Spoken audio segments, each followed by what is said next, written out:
Welcome, in front of me is a Redmi 12C, and today I will show you how you can put this phone into recovery mode.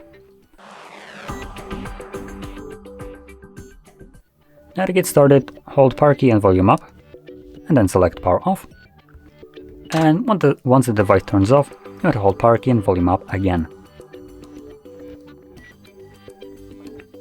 Now when you see the Mi logo on the screen, like this one, let go of the power key, but keep holding volume up.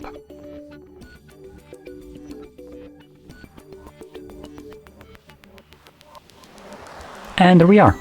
So that's our recovery mode. Now in here you need to use volume keys to navigate up and down, and power key will be used to confirm whatever is selected. Now going quickly into a couple of the options, we have wipe data, which is just a factory reset of the device. We have option to connect with Mi Assistant, and we can also boot the device into safe mode.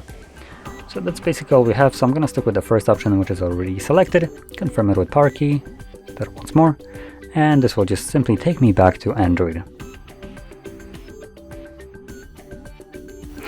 So there we go.